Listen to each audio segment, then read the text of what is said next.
আসসালামু আলাইকুম dear students. প্রিপোজিশনের পঞ্চম ক্লাসে সকলকে স্বাগত। আজকে আমরা আরো দুটো প্রিপোজিশন শিখব। তো প্রথমে আমরা শিখব অন, এবং অন প্রিপোজিশনের মধ্যে অন্যতম একটি বেশি ব্যবহৃত প্রিপোজিশন। পরীক্ষায় অন দিয়ে একটি প্রশ্ন বলা যায় যে কনফার্ম থাকে। তো অন এর শাব্দিক অর্থ হচ্ছে উপরে। আমরা যখন প্রথম ক্লাসে দেখিয়েছিলাম সেখানে অনের শাব্দিক অর্থ কিন্তু আমরা বলেছিলাম উপরে অবস্থান করা। তো সর্বপ্রথম আমাকে অনের ব্যাপারে খেয়াল রাখতে হবে যে স্পর্শ করে যদি উপরে অবস্থান করা হয় সেক্ষেত্রে আমরা অন বসাবো। যেমন put the book on the table, টেবিলের উপরে বইটি রাখো। He is sitting on a bench, সে একটি বেঞ্চের উপরে বসে আছে। হ্যাঁ, তো এই যদি অন উপরে অবস্থান করা, এটা হচ্ছে মূল অনের শাব্দিক অর্থ। এছাড়া আমাদের অনের ক্ষেত্রে যেটা আরো স্থান আছে, যেমন দিনের নামের আগে অন বসে। I will meet you on Sunday, রোববার আমি তোমার সাথে দেখা করব, অন বসছে। উপলক্ষ, on the occasion of Poila Boishakh. I will go my native village on the occasion of Eid, Eid উপলক্ষে আমি আমার গ্রামে যাব। উপরে অবস্থান করা আমরা প্রথমেই বলেছি। যানবাহন, যানবাহনের ক্ষেত্রে তিনটা বিষয় মাথায় রাখতে হবে। যদি যানবাহনের আগে আর্টিকেল না থাকে তাহলে বাই, যেমন বাই বাস।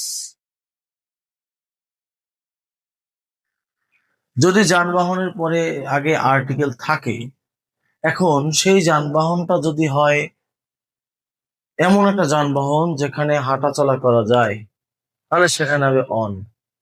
যেমন on the bus, on the plane. কারণ প্লেন বা বাসের মধ্যে আমরা হাঁটা চলা করতে পারি। On the launch. কিন্তু যদি সেখানে হাঁটা চলা করা না যায়, আমাদেরকে বসে থাকতে হয়, তখন সেখানে হবে ইন। যেমন ইন দা কার, অথবা ইন আ কার। যে বাহনে আমাদেরকে সার্বক্ষণিক যার ভিতরে বসে থাকতে হয় সেখানে আমরা ইন বসাবো। কিন্তু যদি হাঁটাচলা করা যায় এবং সেই যানবাহনের আগে যদি আর্টিকেল থাকে, এ থাকতে পারে কিংবা ডি থাকতে পারে, আমরা সেখানে অন বসাবো। তারিখের আগে অন বসে। অন 15 জানুয়ারি, অন 13 ডিসেম্বর, এই তারিখের নামের আগে আমরা অন বসাবো। যন্ত্রের মাধ্যম বোঝাতে, যন্ত্রের মাধ্যম, যেমন I saw the football match on TV. I saw the football match on TV, আমি টিভিতে খেলা দেখেছি। তবে এখানে অর্থের ক্ষেত্রে আরেকটা ব্যাপার বাংলায় আমরা ক্লিয়ার করতে পারি। যেমন অয়েতে বিভক্তিও কিন্তু অন দ্বারা প্রকাশ পায়। যেমন আমি টিভিতে খেলা দেখেছি, এই টিভিতে বিভক্তি প্রকাশ পেয়েছে অনের দ্বারা। আর কোনো যন্ত্রের মাধ্যমে বোঝাতে আমরা এখানে অন বসাতে পারি। নির্ভর করা বোঝাতে অন বসে। Depend on, rely on. তেমনি তো ফ্রেজের ক্ষেত্রেও কিন্তু অনের ব্যবহার চলে আসে। সম্বন্ধে বোঝাতে অন বসে। যেমন আমাদের প্যারাগ্রাফ এসে লেখার ক্ষেত্রে অনেক সময় আসে যে রাইট আ প্যারাগ্রাফ অন পয়লা বৈশাখ, পয়লা বৈশাখের উপর একটা প্যারাগ্রাফ লেখো। Deliver a speech on independence day, স্বাধীনতা দিবস সম্পর্কে একটা, স্বাধীনতা দিবসের উপরে একটি বক্তব্য দাও। এই যে উপরে, এই উপরেটা আসলে সম্বন্ধে প্রকাশ পেয়েছে।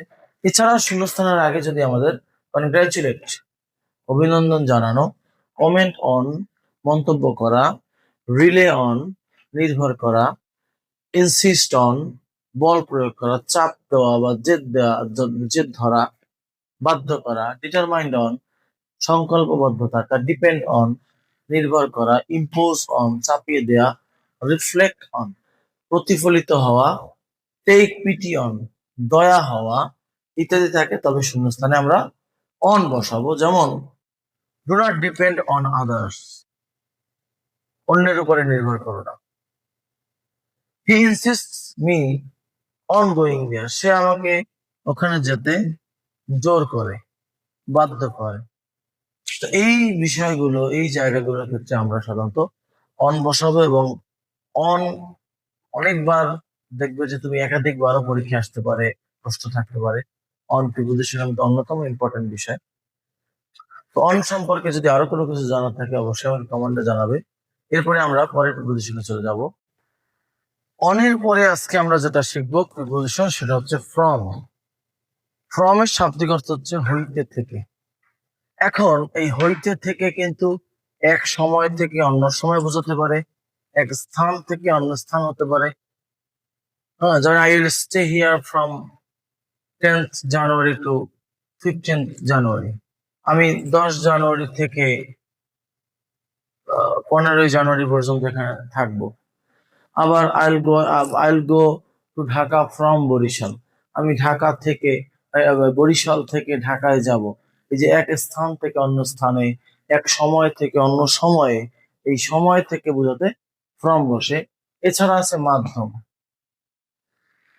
মাধ্যম হিসেবে কোনো একটা কিছু ব্যবহার, মানে কোনো একটা কাজ করার ক্ষেত্রে যে have to earn your respect from your work.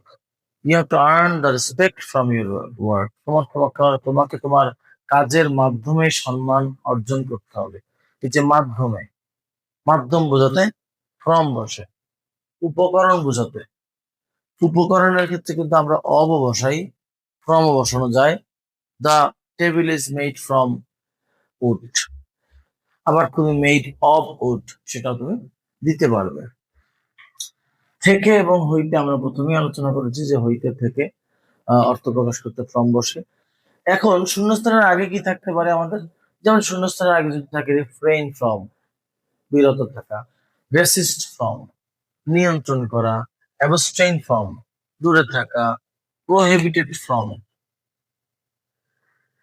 একেবারে বাদ দেয়া, নিষিদ্ধ করা, প্রোটেক্ট ফ্রম, রক্ষা করা, ডিফারেন্ট ফ্রম, আলাদা, প্রিভেন্ট ফ্রম, প্রতিরোধ করা, প্রিজার্ভ ফ্রম, সংরক্ষণ করা, এলুফ ফ্রম, দূরে থাকা, সাফার ফ্রম, ভোগা বা ভুক্তভোগী হওয়া ইত্যাদি থাকে। তবে শূন্যস্থানে ফ্রম বসে। যেমন he is different from his brother. তবে শূন্যস্থানের আগে ডিফারেন্ট দেখেছি, আমরা এখানে ফ্রম বসিয়েছি। He is suffering from fever, সাফারের পরে ফ্রম বসে। তো প্রিপোজিশন আর ফ্রেজের ক্ষেত্রে আমি আগে একটা বিষয় বলে রেখেছি, এটা ক্লিয়ার থাকা ভালো। সেটা হচ্ছে সব সময় যে একদম একটা ভার্বের পরে সুনির্দিষ্ট প্রিপোজিশন সর্বক্ষেত্রে বসবেই এমন নাও হতে পারে। কিছু কিছু ক্ষেত্রে অর্থগত কারণে কিংবা ব্যবহারগত কারণে প্রিপোজিশন চেঞ্জ হয়।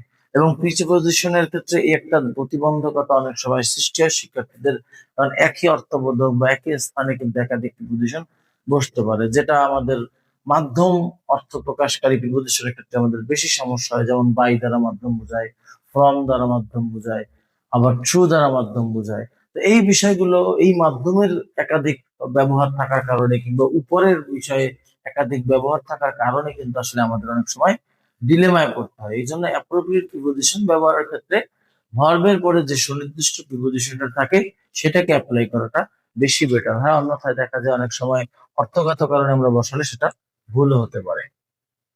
তো আজকে এই দুটো প্রিপোজিশন আমরা শিখলাম, ফ্রম এবং অন। খুবই গুরুত্বপূর্ণ দুটো প্রিপোজিশন। আগামী ক্লাসে আমরা আরো দুটো প্রিপোজিশন শিখবো। তো আজকে আমাদের পঞ্চম ক্লাসে আমরা প্রিপোজিশন শিখলাম 6টা। আশা করি তোমরা এই 6টা প্রিপোজিশনের উপরে প্রত্যেকটি ফ্রেজের ভার্বের উপরে তোমরা মানে উদাহরণ লিখবে। এবং সবচেয়ে ভালো হয় যদি কারো একটা আলাদা নোট খাতা তৈরি করে প্রিপোজিশনের উপরে একটা, টেন্সের উপরে একটা, বা শুধু গ্রামারের জন্য তুমি একটা খাতা তৈরি করতে পারো। কারণ আসলে আলোচনাগুলো কিংবা ক্লাসে যখন আমরা লিখি ওগুলো সবসময় থাকে না। তাই যদি একটা নোট খাতার অভ্যাস থাকে, নোট খাতা তৈরি করার অভ্যাস থাকে, সেটা তোমাদের জন্য অনেক ফ্রুটফুল হবে। তো আজ এ পর্যন্তই থাকবে। আগামী ক্লাসের জন্য শুভকামনা রইলো। ভালো থাকো সবাই। আসসালামু আলাইকুম।